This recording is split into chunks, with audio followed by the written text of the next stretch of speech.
नमस्कार साथियों, नवनीत पाठशाला में आपका स्वागत है। तो आखिरकार वो घड़ी आ ही गई जिसका हम सबको और मुझे पता है कि आप सबको बहुत ही बेसब्री से इंतजार था। पिछले कई महीनों से आप सबके मन में एक ही सवाल था, एक अनिश्चितता का माहौल था कि भाई प्रीलिम्स तो दे दिया, अब ये मेंस कब होगा, तैयारी शुरू करें या ना करें। तो उत्तर प्रदेश लोक सेवा आयोग ने अपना पूरा परीक्षा कैलेंडर जारी करके उस अनिश्चितता पर, उस प्रश्न चिन्ह पर पूर्ण विराम लगा दिया है। तो आज की जो हमारी ये क्लास है, ये सिर्फ आपको तारीखें बताने के लिए नहीं है, वो तो आपको नोटिस में भी मिल जाएगी। आज हम बात करेंगे उस रणनीति की, उस सोच की, जो आपको इस परीक्षा में सफलता दिलाएगी। आज हम सीखेंगे कि प्रीलिम्स की मानसिकता से निकलकर मेंस की मानसिकता में कैसे आना है। तो मैं चाहूंगा कि आप सिर्फ इस वीडियो को देखें नहीं, बल्कि मेरे साथ साथ अपनी रणनीति पर काम करें।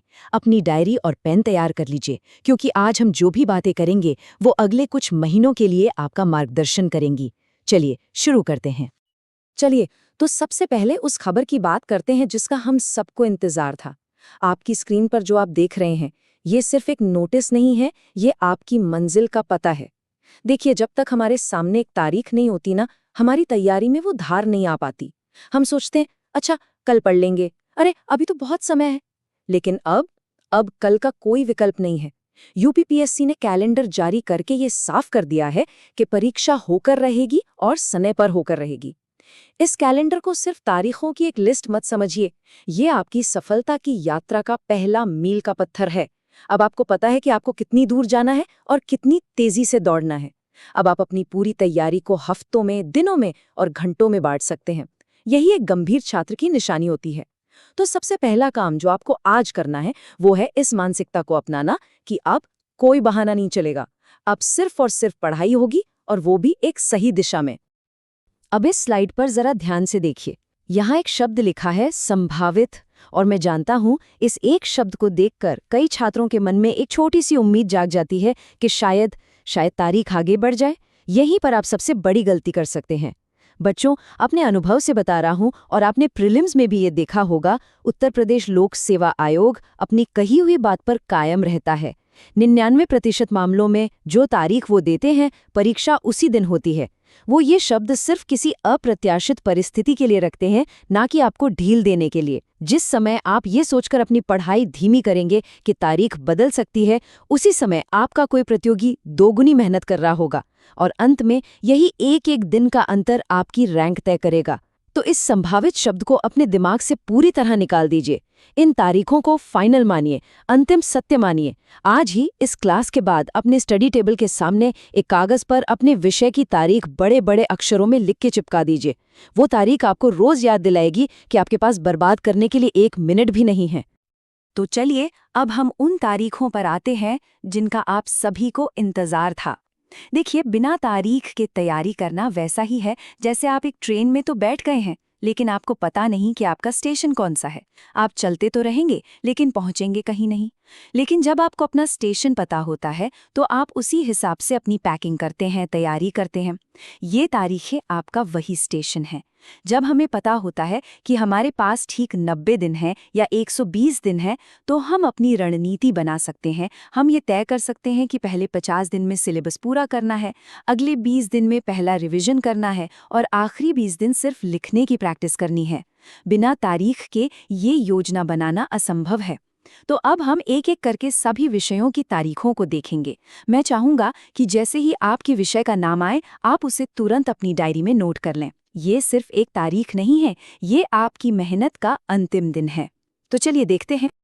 चलिए, सबसे पहले बात करते हैं मई महीने की। अपनी स्क्रीन पर ध्यान से देखिए। तारीख है 16 मई 2026, दिन शनिवार।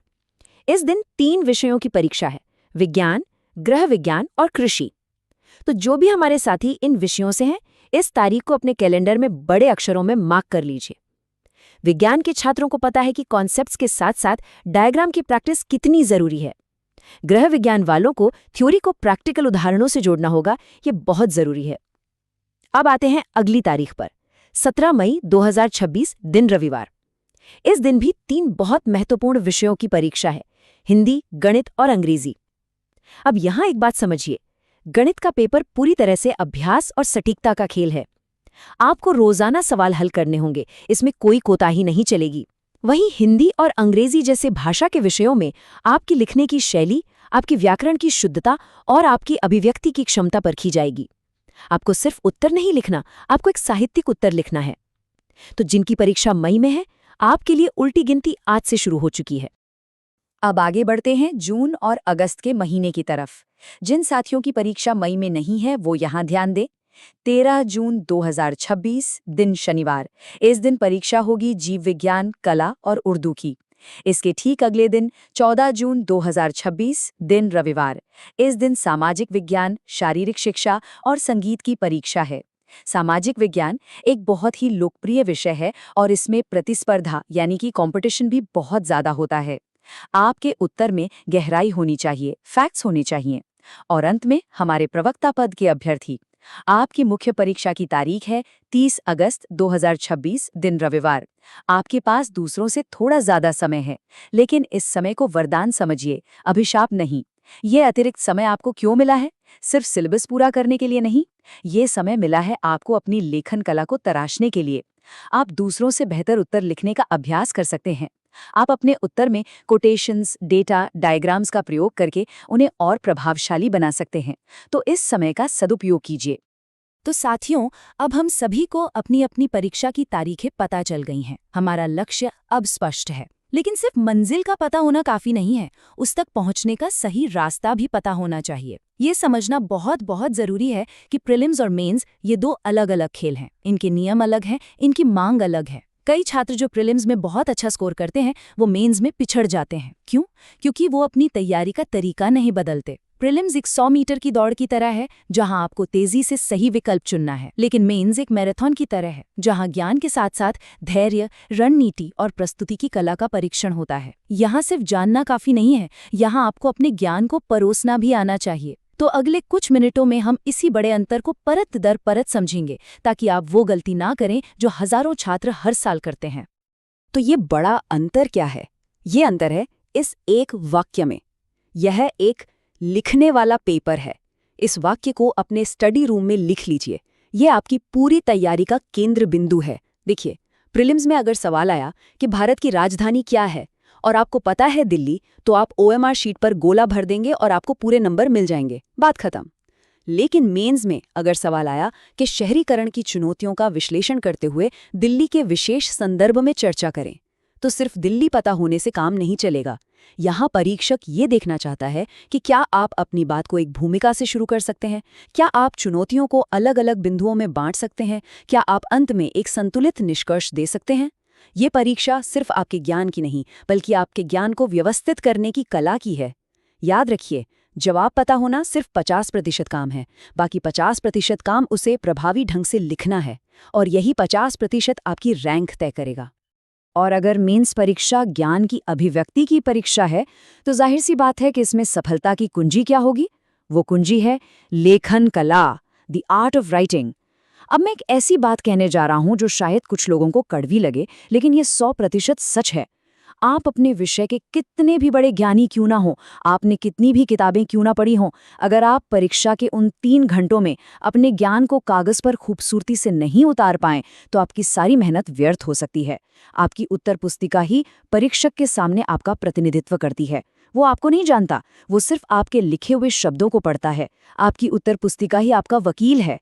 इसलिए आज से अपना लक्ष्य बदल दीजिए। आपका लक्ष्य सिर्फ सिलेबस खत्म करना नहीं है, आपका सबसे बड़ा लक्ष्य है अपनी लेखन कला को निखारना, उसे तराशना, क्योंकि यही वो कला है जो आपको हजारों की भीड़ से अलग करेगी। इससे पहले कि हम सीखें कि एक अच्छा उत्तर कैसे लिखें, ये समझना जरूरी है कि एक लिखित परीक्षा में नंबर कटते क्यों हैं। जरा 1 मिनट के लिए सोचिए। आप परीक्षा देकर आते हैं, आपको लगता है आपने बहुत अच्छा किया, सारे सवाल किए, फिर भी जब परिणाम आता है तो नंबर उम्मीद से कम होते हैं। ऐसा क्यों होता है? सबसे बड़ा कारण है प्रश्न की मांग को ही न समझना।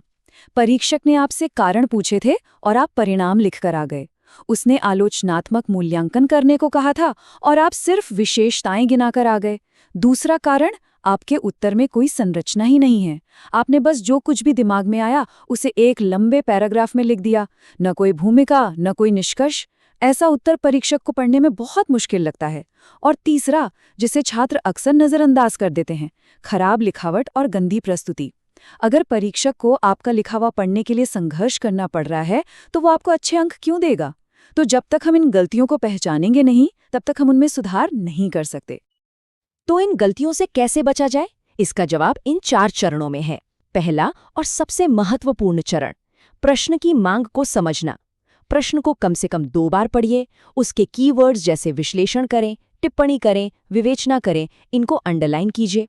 वर्णन करने का मतलब है सिर्फ बताना, जबकि विश्लेषण करने का मतलब है उसके पक्ष, विपक्ष, कारण, परिणाम सब कुछ बताना। दूसरा चरण, उत्तर का ढांचा बनाना।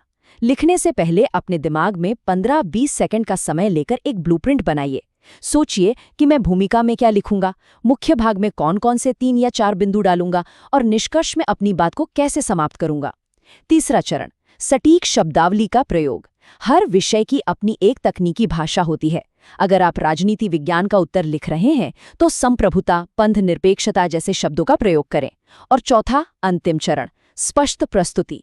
आपकी लिखावट ऐसी होनी चाहिए जिसे आसानी से पढ़ा जा सके। महत्वपूर्ण शब्दों को अंडरलाइन करें, हर पैराग्राफ के बाद एक लाइन का गैप छोड़ें। याद रखिए, आपकी उत्तर पुस्तिका जितनी पढ़ने में आसान और आकर्षक होगी, परीक्षक का मन आपको उतने ही अच्छे अंक देने का करेगा। तो अब हमने ये समझ लिया है कि एक आदर्श उत्तर के 4 चरण क्या हैं। हमने सिद्धांत को समझ लिया है, लेकिन असली सवाल तो अब आता है कि इस कला का अभ्यास कैसे करें। आगे का हमारा रास्ता क्या होना चाहिए? सिर्फ जान लेना काफी नहीं है, उसे अपनी आदत में लाना जरूरी है। मुझे पता है अब आपके मन में सवाल आ रहे होंगे कि सर, प्रैक्टिस कहाँ से करें, कौन सी किताबें पढ़ें, क्या आप हमारी मदद करेंगे? आपके इन सभी सवालों का जवाब हम अगले सेक्शन में देंगे। तो चलिए, अब हम थ्योरी से प्रैक्टिकल की ओर बढ़ते हैं। अब हम बात करेंगे उन ठोस कदमों की, उन संसाधनों की जो अगले कुछ महीनों के लिए आपकी कार्य योजना का हिस्सा होंगे। ये स्लाइड आपके लिए बहुत महत्वपूर्ण है, इसे ध्यान से समझिए। सबसे पहले हमारे वो सभी साथी जिन्होंने हमसे पूरा कंप्लीट बैच लिया था। जैसा मैंने आपसे वादा किया था, आपको मेंस की तैयारी के लिए, इस लिखने वाले पेपर की तैयारी के लिए 1 भी रुपया अतिरिक्त नहीं देना है। ये आपके बैच में पूरी तरह से निःशुल्क शामिल है। आपकी कक्षाएं जल्द ही सचिन अकेडमी ऑफिशियल एप्लीकेशन पर शुरू हो जाएंगी। अब बात करते हैं उन नए अभ्यर्थियों की जो अब हमसे जुड़ना चाहते हैं। आपके लिए भी हम जल्द ही एक नया समर्पित बैच लेकर आएंगे, जिसकी घोषणा जल्दी की जाएगी। जो लोग सेल्फ स्टडी करना चाहते हैं, उनके लिए मेरी सलाह है कि आप अपने विषय की अच्छी मानक LT ग्रेड की किताबें जरूर लें, क्योंकि लिखने के लिए विषय का गहरा ज्ञान होना पहली शर्त है। याद रखिए, हमारी सभी कक्षाएं सिर्फ और सिर्फ सचिन अकेडमी ऑफिशियल एप्लीकेशन पर ही चलेंगी। और सबसे महत्वपूर्ण बात, अभ्यास। हम आपको उत्तर लिखने के लिए शीट्स भी प्रदान करेंगे, ताकि आप रोजाना अभ्यास करके अपनी लेखन कला को निखार सकें। तो आपको एक पूरा सिस्टम मिलेगा, आपको बस मेहनत करनी है। अब हम अपनी चर्चा के अंतिम चरण में हैं। मैं जानता हूं कि जब कोई बड़ी परीक्षा सामने होती है तो पढ़ाई की चिंता तो होती ही है, लेकिन साथ ही मन में कई तरह के बाहरी सवाल और भ्रांतियां भी घर कर लेती हैं। ये सवाल, ये हमारी ऊर्जा को दीमक की तरह खा जाते हैं। हम पढ़ाई करने बैठते हैं और दिमाग में चलता है, कट ऑफ कितनी जाएगी, मेरा होगा या नहीं। ये सवाल हमारा ध्यान भटकाते हैं और हमारी तैयारी को कमजोर करते हैं।